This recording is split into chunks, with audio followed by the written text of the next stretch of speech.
Just before we start episode 81 of Great Things with Great Tech, I just want to highlight that the following is not investment advice. It's for informational and educational purposes only.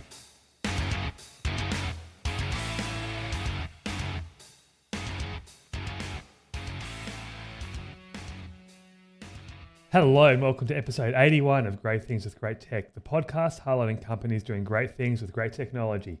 My name's Anthony Spiteri, and in this episode, we're talking to a company that revolves around overcoming the limitations of blockchain computation, ensuring integrity and accuracy in a decentralized environment, thus facilitating more complex and reliable applications in Web3 and beyond. That company is Truebit, and I'm talking to Blane Sims, Head of Product at Truebit. Welcome to the show. Thanks, Anthony. So happy to be here today. Yeah, awesome. And before I gladly dive back into the world of blockchain and Web3 after a bit of a hiatus on the show, just as a reminder, if you like great things with great tech and would like to feature on future episodes, click on the link on the show notes or go to gtwgt.com. Catch all episodes on all the good podcasting platforms, Apple, Google, Spotify, hosted and distributed by Spotify Podcasts. Finally, go to @GTWGT Podcast at YouTube, link, subscribe, follow, all that kind of stuff, so you get all the goodness of the future episodes. And by the way, all previous 81 episodes as well. Right, Blane, now that we've got that out of the way, let's talk about Truebit. Let's talk about verification in the world of Web3, but also I think very interestingly, how Web3 and more traditional Web2 world are coming together, and this is kind of like this happy medium that we now find ourselves in 2024. Absolutely. Well, I think the first place to start is really how Truebit got its own start, right? So Truebit goes back really to the earliest days of the blockchain world, in our case, Ethereum.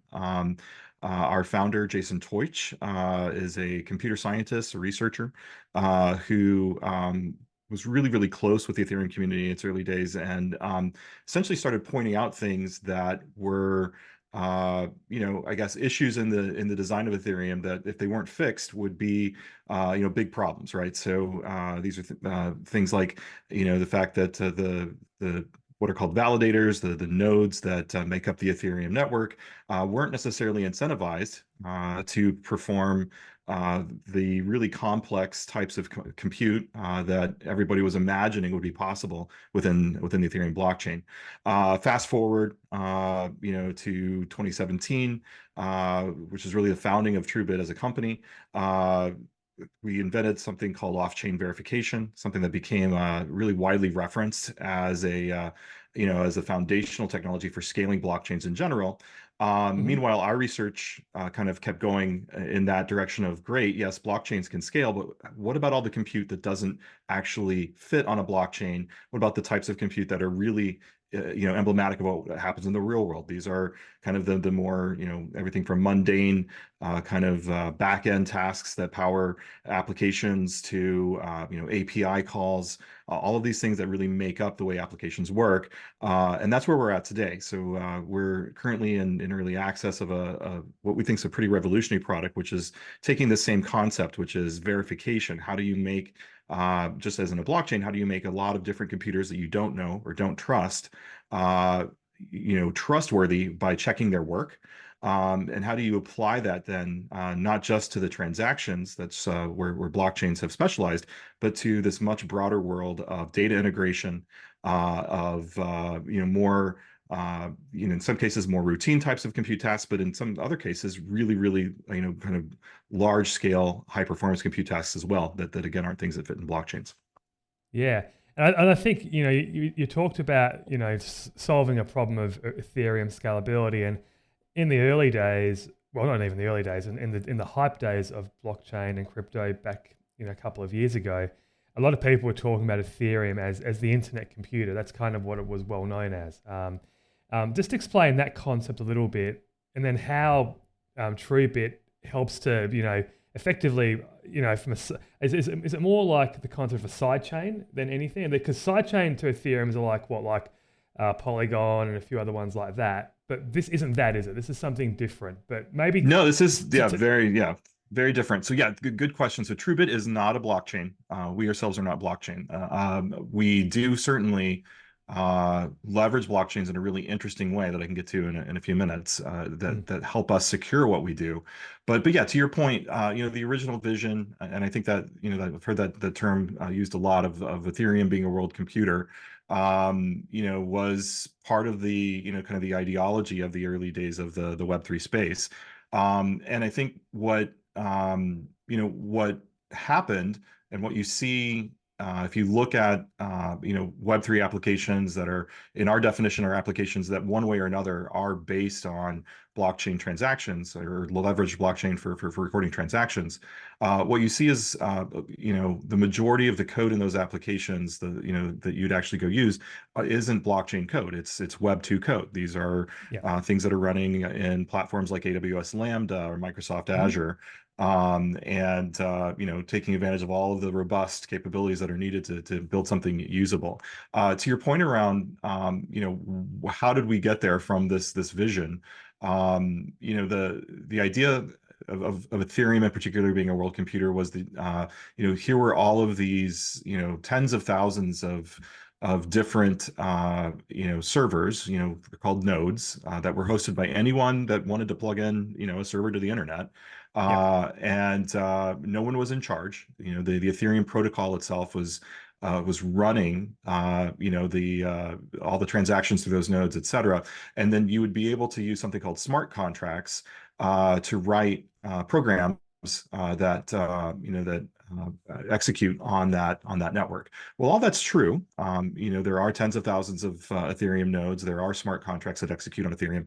But I think the thing that wasn't clear at the beginning that is clear now is what are the types of code that are appropriate to put in smart contracts? Well, as it turns out, the things you want in smart contracts are essentially the code that's actually going to execute to make a transaction happen. It's the transaction layer. It's not any of the other layers of an application that you might want to build. So yes, in the blockchain world, there's Ethereum as what's now called a layer one or a foundational blockchain. Mhm. There are a number of other blockchains like Solana. Is a really popular one. Avalanche. There's new ones like Sui and Sei that all kind of play in this kind of transactional space. Specific to the Ethereum community, there, as you mentioned, are side chains which have been called, Yes. come known as layer two. Again, a lot of that early research that Truebit did fed into the development of layer two technologies. You That's see cool. kind of references to that in the white papers of those platforms. And those layer twos are, great additions to that ability to scale and perform lots and lots of transactions. But you still are left with this question of how do I build a useful application on top of this transaction layer that blockchains are providing. And that's where Truebit comes in. To date, if what you end up doing is, as a Web3 developer, one of the key things you're generally looking for in your application is transparency.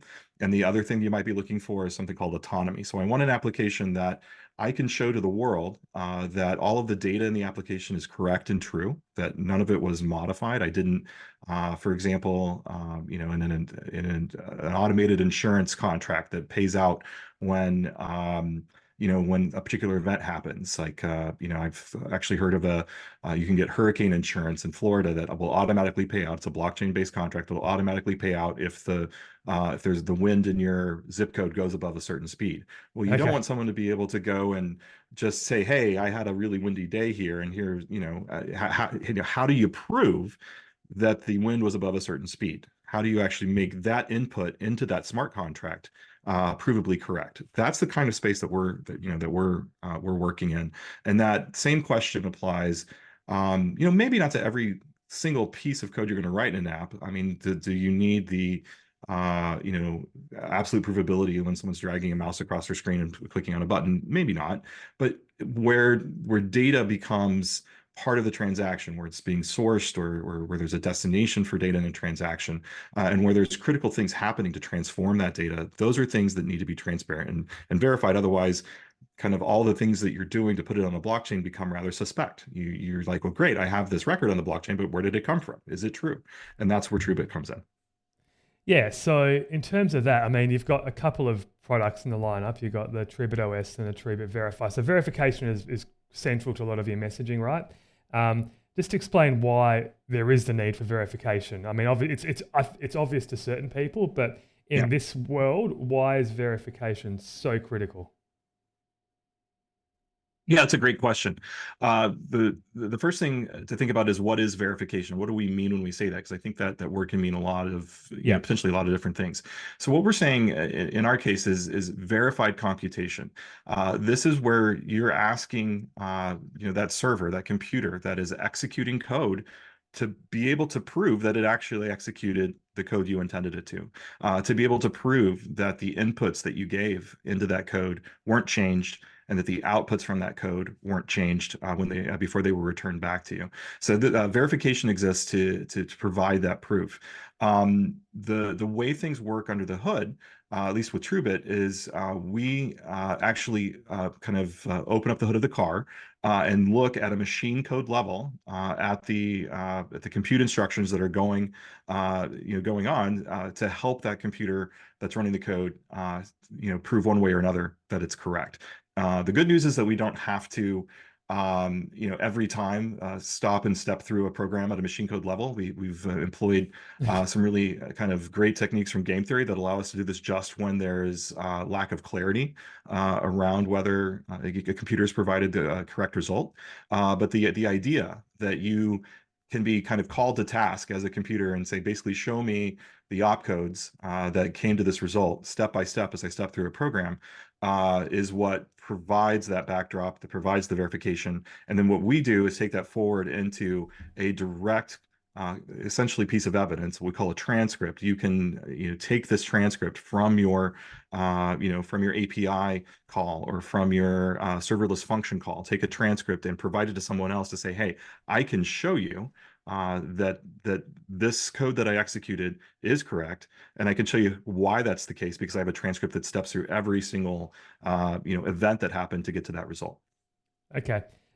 That sounds like time consuming, but we'll maybe talk about the efficiency afterwards. But I want to step back to game theory because I'm quite interested in that because I was listening to another podcast that was actually more talking about history and wars and whatnot and the concept of game theory around there that people, that were scrutinizing whether or not to, launch a nuclear bomb back in the Cold War, they were big fans of game theory. So how has game theory come to play in this world? Well, so game theory in our world is all about setting up the right set of incentives and the right what we call protocol, right, for the task to take place. So if you are in Truebit's case one of our decentralized compute nodes, and you do provide an incorrect result, you're financially penalized for providing an incorrect result, and you have to stake in and into our network and essentially put money on the line to ensure that you're in the game honestly. So what happens, because there are incentives when you provide a correct result, disincentives to provide an incorrect result, and a mechanism to judge whether what you're doing is true or not, you end up creating an environment where the vast majority of the time, over 99, and a few nines% of the time, the players in the network are going to behave rationally and not get themselves penalized. And then when you do have what we call erratic behavior, we have the mechanisms in place to penalize that, and that that that transparency that comes from knowing that all the players are acting rationally extends not only to the decentralized nodes of that are performing the compute task, but also to any of the components that we as Truebit have to provide to do things like connect you to the internet, connect a task to an internet or connect to an API, things like that. So this kind of all surrounding kind of spotlight that's going on all the players in this network are Right. kind of what we're talking about there.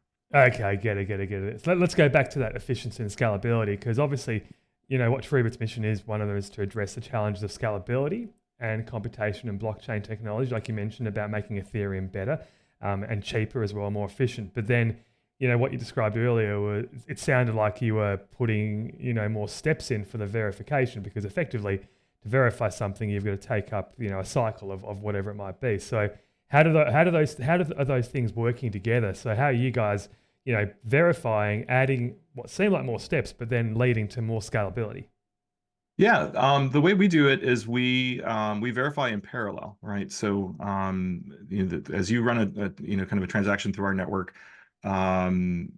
first step you write serverless function code. Again, think AWS Lambda or Microsoft Azure. Typically, this is code that's written in JavaScript or Python or Rust. You write your code. We're going to provide you know, uh, an interface into that code, a web services interface to call the code. So when the code gets called, we're executing it in parallel across multiple nodes in our network. Again, in that 99 and several nines% of the time, we'll get a result back instantly from all of the nodes. And the results all agree. And at that point, we give you an initial check mark that, hey, if you're doing something that's time constrained, and again, our benchmark for this is usually somewhere around a half a second. You get a result back that is appears to be valid. We'll move on. If you are doing something that is very highly secure, there's a second layer of steps that we do that might take another second to complete. So we're giving results back half a second to a second after you run your request. I think over time we'll see those timelines kind of decrease even further, but certainly in line with what you'd expect from other serverless platforms. Yeah, so you gave an example of that insurance app, or the insurance platform as well, that was kind of validating and making sure that the wind speed was as it was and it wasn't being manipulated for financial gain. So that's kind of a good example of your target audience. So you're kind of bridging Web3 and traditional application platforms and developing the development world, right? That's kind of the idea here, and that's, I guess, where we've settled down. It's obviously crypto this year has gone up a notch again. It's back, I guess you could say. And now when the newspapers are running stories about blockchain and crypto again, you know that it's got the hype. But from your point of view, where have you seen it settle? More so not in the last sort of 6 months, but more in that last sort of down period where, the heat went out of the market, but you guys were still doing your thing because you believed in this technology. Yeah, I actually think the period, particularly last year, where there, I would call it, if you believe in the concept of the hype cycle, that trough of disappointment in terms of what Mhm. what Web3 might mean, what blockchains might mean, and certainly it seemed to coincide with some of the financial shenanigans that everybody was tracking at that time as well. That trough of disappointment really allowed us, and I think allowed the projects that we work with on Truebit to kind of emerge as what's real, what's actually meaningful in Mm. Web3. It's not about the hype around the latest coin or something like that that might be where the most of the news comes from. It's really around the applications and the disruption that the decentralization in particular as a mode of compute can bring to different markets. So for us, getting through that trough, pointed us at the really interesting things that we're seeing. Like we're seeing projects that are actually interestingly even connected in with the enterprise around compliance use cases. I've got Yeah. one of the partners we're working with that works in the pharma uh, space, one of the projects we're working with in the pharma space that's essentially we're helping them prove that private documents haven't been altered without revealing the document. So how can you say, how can you show that something that was supposed to be locked and never changed wasn't changed without actually showing someone that document? We can provide the transparency around compute to make that happen. We see kind of projects that are in supply chain. Supply chain's been one of the probably longest running kind of industries that's looking at blockchain for transformation, because there are existing so many different independent players that don't have really well-defined ways of working together in a reliable way.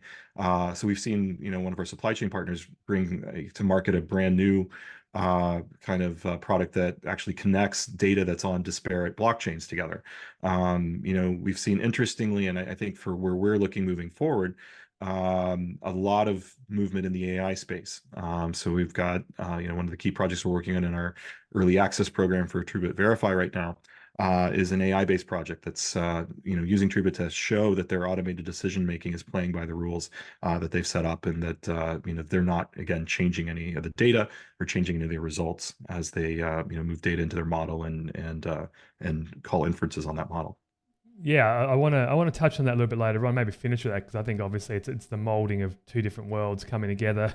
The two different hype cycle worlds of the last 5 years. But I want to talk just before we get to that point about how you've talked about it, but the way that you plug into traditional APIs and even storage platforms as well, and databases. What's the key way that happens? Because I think it's interesting to understand how the Web3 world can cross over to the traditional, I guess, Web2 world, if you want to call it that. And, what's a good example of hitting an API, doing some validation, and then maybe even from my perspective, getting a bit of data, having it transfer or created and stored somewhere, maybe pulling it out, looking at it, verifying it, and putting it back. How can that happen with Truebit? Yeah. So great example of this would be one of our projects is working within Amazon's DynamoDB as their data persistence layer. And what we've done is essentially wrap their calls to DynamoDB into what we call Truebit tasks. As an API call is wrapped as a Truebit task, essentially Truebit is making the Truebit network's making that call on your behalf. We're doing it in a verifiable way. We use a form of, in this case, multi-party compute, secure multi-party compute, to actually have multiple nodes attached safely to an API server to make that call, and then we provide a transcript that shows essentially kind of everything from the TLS headers that were authenticating the server, that this was Amazon's AWS server that we authenticated to, shows the essentially a snapshot of the entire transaction, the request and response from that API server, and so you get the task that you performed in DynamoDB happens, and then you get that's essentially kind of sidecar from Truebit that is proof of what took place in that, and that proof then itself, that transcript gets publicly referenced on on a blockchain that Truebit is kind of rolling transactions up to as a point of attestation for your transaction. Okay, yeah, that makes sense. So it's kind of like logging and sort of like what you would see if you were, I guess, debugging that sort of application. You'd see all those headers, you'd see the calls. Yep. But what you're doing is you're taking that and effectively validating that to ensure that it was done correctly without any potential for a man-in-the-middle attack or any sort of malicious intent or anything like that. And it's there. And once it's been committed through the Truebit system, that's the source of truth, effectively. Yeah, I think that's a really good analogy. It's essentially like having a public log, but in this case, the log is not providing any of the private details of your transaction, but it's publicly referenceable. I can actually point through that transcript hash that we're rolling up into onto a blockchain. That's the public reference to this individual atomic log record that documents everything and shows exactly what happened. Yeah. And what about the storage play? What about integration into storage? It's very similar, right? So again, I guess our requirement here is, for whether it's storage or, in the case of database API or, any sort of API, we're looking at, integrating with platforms that are HTTP enabled. So as long as we've got that the ability to represent storage, something like S3, right, as Yep. an HTTP transaction. You could even look at Dropbox here, depending on your use cases. Mm. We're able to reference, in this case, off-chain storage or more centralized storage objects in the exact same way I just described for that DynamoDB Yeah. transaction. Get it. I get it. Okay, let's talk about decentralization as a concept. 'Cause I know you've got some thoughts about where we are, where we should be, and obviously, Truebit's, methodology of pointing out that a decentralized way to attack verification is the right way to do it. So, give us some thoughts on decentralization as it pertains to Web3, and then maybe how that extends into this more traditional Web2 world. Yeah. So decentralization is essentially a base assumption in the Web3 world. This entire universe of Web3, which is, depending on how you frame it, is either kind of trying to change the way compute works, which is our perspective, and then there are certainly folks that look at as this as a vehicle to, kind of disrupt the over centralization of technology, in just a handful of few cloud providers. Wherever you sit on that spectrum, what is interesting about decentralization is this notion that there are vast amounts of compute resource. Yes, many of them are owned by a small number of players, but many of them Mhm. exist elsewhere. There are compute resources within universities, within corporations, within I have 15 plus devices in my own home. Everybody does at this point, that all have compute resources that are in many cases idle and can be Mhm. brought to bear if only there were a good way to do it. So this idea of decentralization really comes down to how do you take a resource like all of that idle compute and turn it around and make it something that's actually available to anyone who needs it. And when you start to look at that question, you immediately come into, well, that sounds like a great idea, but what about security? What about, I don't necessarily want my data, going, any which way, Yeah. what about? And that's where the technology of folks like Truebit and other folks in the Web3 world is really, answering hard questions. These are questions that are built around, cryptography. They're built around, thinking about where do we go next from the standpoint of serverless compute. We're thinking about, as we mentioned before, about, how do you take abstract ideas from game theory and use those to create new, kind of new security paradigms. So for me, decentralization, I actually think is a bit of an inevitability, right? We will, increasingly abstract the compute that we're doing to a point where, literally any server anywhere could perform it. How do we secure and feel safe in giving a compute job to any server anywhere? That's really interesting because I just came off yesterday on my way back home from a trip, and I was driving the car and I was listening to Alex Friedman's latest interview with Sam Altman from OpenAI. And one of the things they were talking about was the need for compute just generally in the world for everything that's going on with AI and beyond, right? So, there's only so many chips, there's only so much fabrication, there's only so much whatever that they are specialized and using at the moment. And every company is the same. If you take even the AI out of it, look at Amazon, look at Microsoft with the amount of compute that they're pumping in for their cloud platforms. There's only a limited amount of compute in the world, and at the moment, we need compute to power the future and power, especially AI, and then blockchain uses that compute as well. It uses it in a slightly different way, but the concept of then, and what I just had, having listened to that and listening to you talk, was that maybe the solution is to actually decentralize it. So here's a theory, right? Like in the future, a lot of the AI stuff that you do when you ask your model something in a chatbot, it's actually going to use a compute that's potentially on someone else's phone somewhere in the world because that's the available compute that's out there at the moment, right? Like I think that potential for decentralization is actually really, really interesting given what I've just heard and giving the thirst for compute that this world actually has at the moment. I I agree wholeheartedly, which should not be a surprise. Look, I think you know, when you're looking at a range of alternatives, which include things like, Sam Altman from OpenAI trying to raise $1 trillion kind of You heard war that too? chest of Yeah. cash. Yeah. Yeah.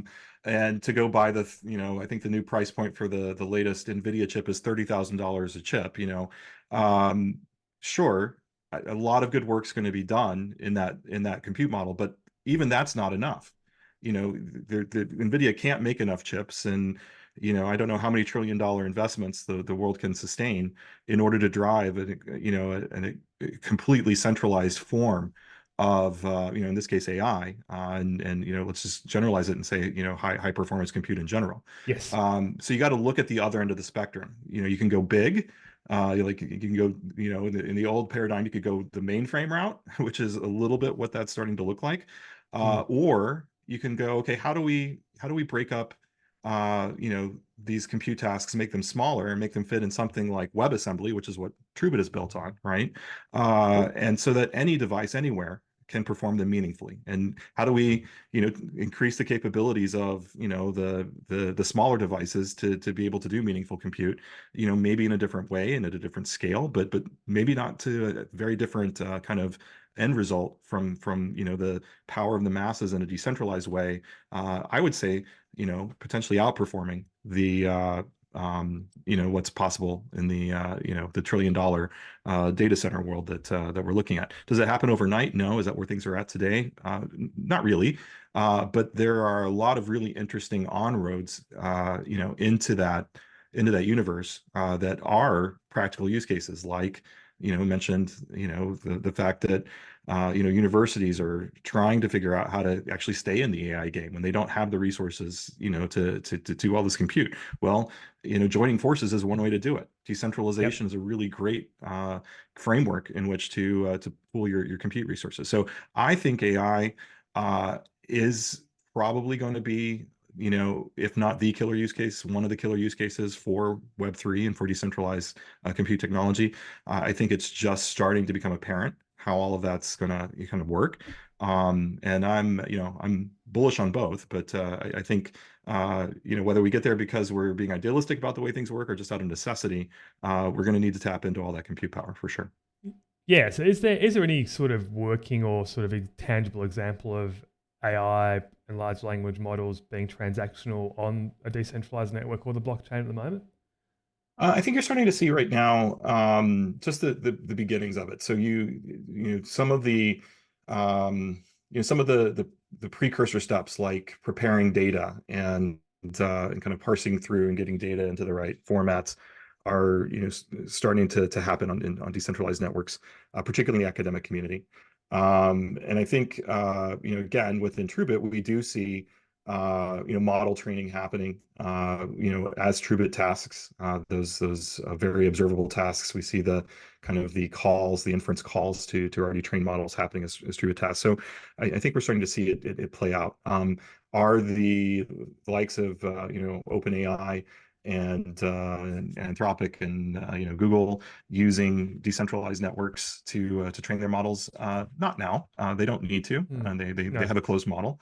But again, that's not where we're looking for the innovation. We're looking for the innovation in the folks that don't have that set of assets and resources. I had a thought about a potential use case, which is quite interesting. Again, off the conversation of that podcast yesterday, which was great. Um, Lex Friedman and Sam Altman round two. The talk about the context awareness, and the tokenization length of a model, and how that's at the moment pretty small, and what it's going to be like in the future. But the idea about referencing from a contextual point of view, referencing every single conversation that you've had with an LLM, so that you don't have to start again, or so that every conversation helps it understand you and gets better.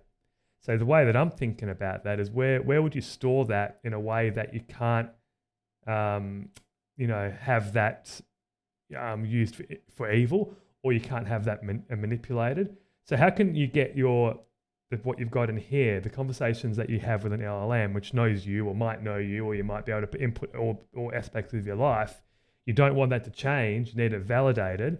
Where should you store it? A good place for that would be a ledger that cannot be tampered with, right? Um, have I just come up with something great for the future? I don't know, but that I don't sounds like know. it's I don't quite know. You need to go tangible. talk to Yeah, maybe talk to a VC about that idea. It's interesting. But yeah, no, I exactly. think I follow what you're saying.